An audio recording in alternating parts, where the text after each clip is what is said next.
Dulu dan sekarang kita tidak lepas daripada 4 fitnah. Fitnah pertama adalah fitnah fitnah agama itu sendiri. Maka Allah abadikan lakon-lakon daripada ashabul kahfi, innahu fityatun amanu bi rabbihim wa zidnahum huda. Kumpulan pemuda yang memiliki ketangguhan keimanan. Walaupun memang nanti bertemu antara satu yang lain ketika perjalanan mengasingkan diri musnah, ketika mereka sudah dakwah kepada penguasa, di mana penguasa tidak mendengarkannya. Maka disinilah bagaimana Ashabul Kahfi memberikan pelajaran kita di umat akhir zaman ini, bagaimana menangkan, bagaimana beradaptasi dengan godaan, goyangnya, terpengaruhnya keyakinan kita. Maka satu jawaban daripada itu semua dari fitnah agama adalah dijawab di surat Kahfi ayat 28. Wasbir nafsaka ma'al ladzina yad'una rabbahum bil ghadawati wal 'ashyi yuridu wajhah. Salah satu cara solusi yang tepat jitu untuk menyelamatkan diri kita, agama kita adalah berkomunitas, berkumpul, bersama-sama, bertetangga, bermuamalah dengan orang-orang yang soleh, orang yang senantiasa jelas ia hadir setiap di mana ia berada di rumahnya, ia hadir di masjid untuk beribadah. Ia jelas karena orang yang berjalan ke masjid, saksikanlah dia seorang muslim. Jadi wala ta'du 'ainaka anhum turiduna zinatal hayatid dunya. Bisa kita memilih adalah orang-orang yang tidak memiliki matanya, menyebelahkan orang-orang yang karena status sosial, status ekonominya rendah, ia menyebelahkan tidak, tetapi ia melihat penilaian seseorang adalah yang paling bertakwa. Maka terjawab di sini bahwasanya untuk menyelamatkan agama kita, maka mendekatkan, berkumpullah, hadirlah di majelis-majelis orang-orang soleh. Dan tempat orang-orang soleh berkumpul tiada lain adalah masjid, masjid Allah Subhanahu wa Ta'ala. Hadirin yang dimuliakan Allah Subhanahu wa Ta'ala, fitnah yang kedua, Allah menceritakan bahwasanya sosok yang berteman, 2 orang berteman. Ini kaya betul. Ia memiliki pembantu, karyawan yang banyak yang bekerja di kebunnya. Dia memiliki sumber daya yang luar biasa. Anaknya juga banyak hartanya, banyak anak. Tapi sayang dia seorang yang kafir. Ending ceritanya di surat Kahfi ini adalah Allah melantahkan kebunnya, gosok dia, terbakar dia, kering dia, karena ia memasuki kebunnya dalam keadaan sombong. Ia mengatakan kekayaanku ini akan kekal, tidak akan hilang. Terbayang seorang wanita hebat di Makassar ini, Masya Allah, sekabukani, Masya Allah. Itulah kehidupan berputar. Ia yakin tidak akan hilang kekayaan, tapi ia ingkar dan kafir. Maka lagi-lagi mengatakan bahwasanya kaya tidak kekal, miskin juga tidak kekal, karena dunia ini berputar. Maka untuk menjawab fitnah daripada harta kekayaan itu, Allah Subhanahu wa Ta'ala memberikan tafsir perumpamaan. Wadrib lahum mathalal hayatid dunya.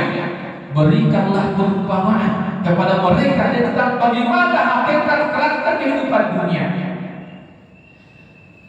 Kama'in anzalnahu minas sama'. Ia bagaikan dunia itu bagaikan wadah tempat yang Allah turunkan padanya air hujan. Fakhtalata bihi nabatul ardh. Dengan air hujan itu menempati tanah-tanah yang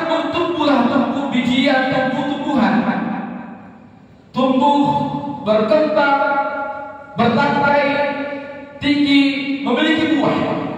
Tapi ia memiliki siklus.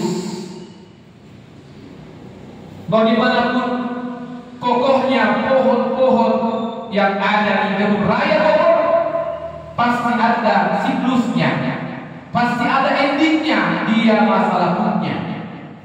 Demikianlah kehidupan dunia itu. Maka tazuriyah ketika endingnya sudah, akarnya sudah mulai berbusukan, batangnya juga menerobos, akan berpengaruh kepada tangkai ranting dan daun, dan akhirnya daunnya yang kuning kering ke bawah angin dan akhirnya tumbang. Itulah siklus dalam perjalanan kehidupan dunia. Wa kana Allahu ala kulli syai'in qadir. Maka karakter dunia adalah sesungguhnya ia tidak kekal. Sesungguhnya harta yang Allah titipkan bagi kita adalah sementara. Kullu man 'alaiha fan wa yabqa wajhu rabbika dzul jalali wal ikram. Setelah Allah menampaikan di surah Ar-Rahman tentang bagaimana lu'lu' wal marjan, permata, berlian dan sebagainya, tapi kullu man 'alaiha fan, semuanya akan berakhir. Demikian juga kehidupan dunia. Kita ini manusia tidak akan mudah terus. Pasti akan masa usia lanjut dan lain sebagainya. Akhirnya tubuh kita kembali ke tanah dan ruh kita kembali kepada Allah. Itulah tentang hakikat dunia. Oleh karena itu Allah menyampaikan yang mana kekal, al-mal wal banun nazilatul hayat dunia wal baqiyatus sholihatu khairun indallah. Wal baqiyatus sholihah, yang akan kekal adalah itulah wakaf jariah kita. Yang kekal adalah investasi jariah kita. Para mufassir mengatakan wal baqiyatus sholihah adalah kalimat tauhid la ilaha illallah. Yang lebih kalau saat nanti setelah ditimbang amal-amal kita dikasih karun yang ada kalimat tauhid la ilaha illallah, ia lebih berat daripada amal kita. Yauma la yanfa'u malun wala banun illa man ata bi qalbin salim. Ata bi qalbin salim adalah orang yang senantiasa mendawamkan dirinya la ilaha illallah dan akhirnya bertemu Allah dalam keadaan tauhidullah, maka itulah yang kekal abadi. Hadirin yang dimuliakan Allah Subhanahu wa taala, fitnah yang ketiga adalah fitnah ilmu. Luar biasa.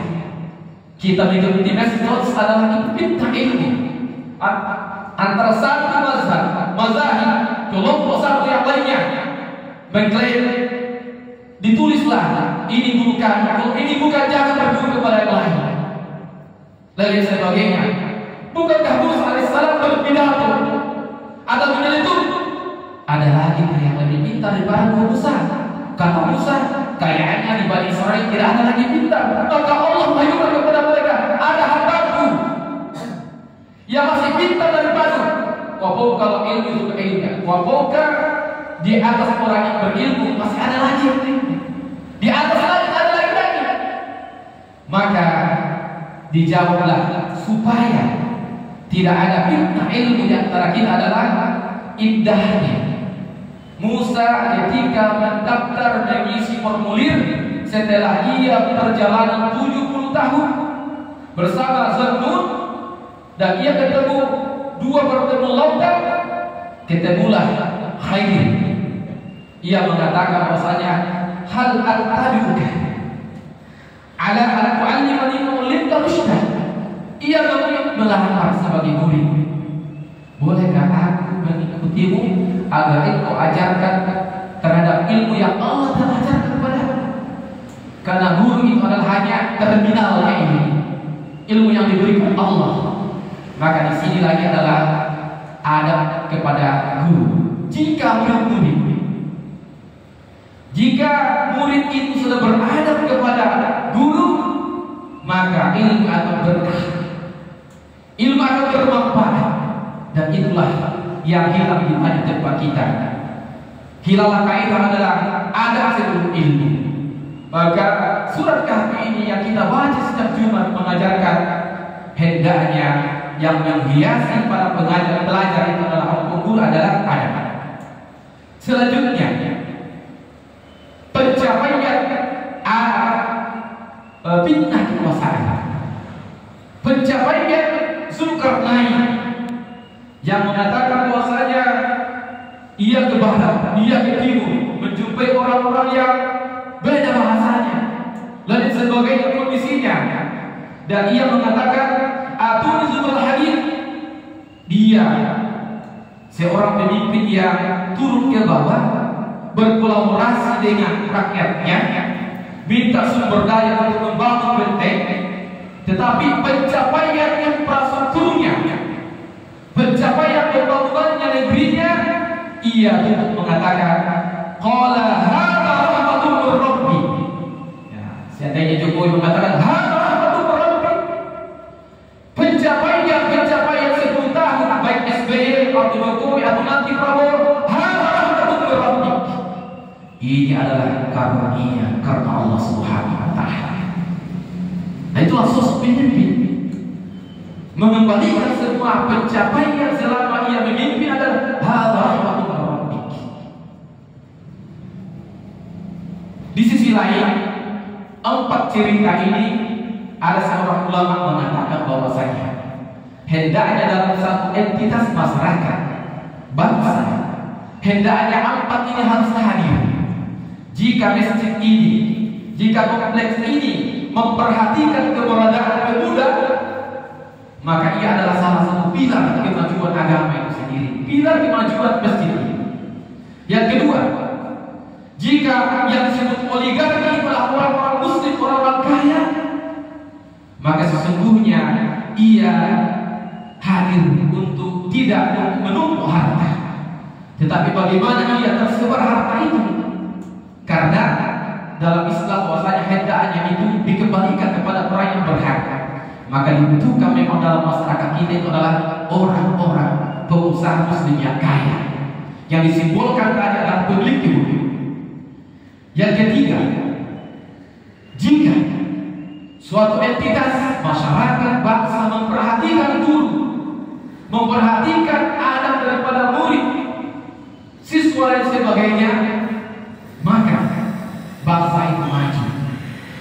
Jika kerjasama adalah umara dan ulama adalah umara, insya Allah bangsa itu maju.